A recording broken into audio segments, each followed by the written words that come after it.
Hello guys, সবাই কেমন আছেন? ভিডিও শেয়ার করার জন্য চলে আসলাম। দুপুরবেলার রান্না, দুপুরবেলা শেয়ার করতে পারি নাই, অনেক ব্যস্ত ছিলাম। সে কারণে শেয়ার করতে পারি নাই। এখন আসছি আপনাদের সাথে ভিডিও শেয়ার করার জন্য। তেল বসিয়ে দিলাম। এদিকে অন্য কড়াইতে কিন্তু আমি মাছের মাথা মাছ ভেজে নিয়েছি। এখানে শুকনা মরিচ, সাথে পাঁচফোড়ন, এলাচ আর পেঁয়াজ রসুন সবকিছু সম্বারে দিয়ে দিলাম। দিয়ে ভালোভাবে নেড়ে চেড়ে নিব। আমি মাছের মাথা দিয়ে আলু দিয়ে মুড়ো ঘন্ট করব। আজকে চাল বা চিড়া কিছুই দিব না, এমনিতেই আমি মাছের মাথা দিয়ে আলু দিয়ে ঝোল করব। তো এই যে আলুগুলো আমি দিয়ে দিলাম, এত সুন্দর করে আমার পেঁয়াজ, শুকনা মরিচ, পাঁচফোড়ন সাথে দিয়ে দিয়েছি আমি এলাচ। ভালোভাবে যখন সেন্ট বের হয়ে গেছে তখন আমি আলুটা দিয়ে দিলাম। আলু দিয়ে পরিমাণ মতো দিয়ে দিলাম আমি লবণ। লবণটা দিয়ে এখন দিয়ে দিলাম আমি হলুদের গুঁড়া, মরিচের গুঁড়া দিয়ে ভালোভাবে নেড়েচেড়ে নিচ্ছি। এখন আমি আদা বাটাটাও দিয়ে দিব। আদা বাটা দিয়ে আমি এই যে শুকনো সবকিছু শুকনো, সেই জন্য একটুখানি আমি ঝোল দিয়ে দিব। আমার পরিমাণে কিন্তু তেলটা অনেক বেশি হয়ে গেছে মাছের মাথার মুড়ো ঘন্টতে। তো কি করব, মাছের মাথা ভেজে নিয়েছি, সেই তেলেই আমি আলুটা বসিয়ে দিলাম।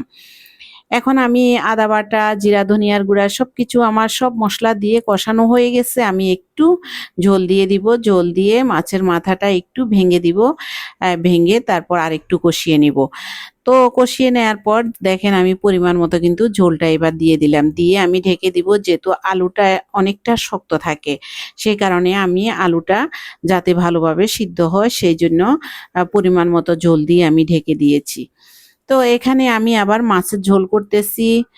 মাছটাও আমি ভেজে নিয়েছি, সেটা দেখাই নাই। এখন পেঁয়াজ সম্বারের সাথে রসুনও দিয়ে দিয়েছি।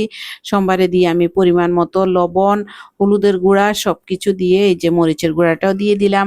এখন ভালোভাবে আমি কষিয়ে নিব। এই সাইডে আমার মাছের মাথার তরকারিটা কিন্তু দেখেন কি সুন্দর কালার আসছে। আমি এখন কাঁচা মরিচটা ভেঙে দিয়ে দিয়েছি।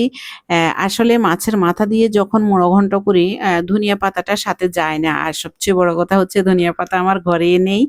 তো সেজন্য আমার আর দেওয়া হয় নাই ধনিয়া পাতা। কাঁচামরিচটা ভেঙে দিয়ে দিয়েছি। আমার মাছের মাথা দিয়ে আলু দিয়ে মুড়ো ঘন্টটা কিন্তু দারুণ ইয়াম্মি হয়েছে। আপনারা বাসায় এইভাবে রান্না করে খেয়ে দেখবেন।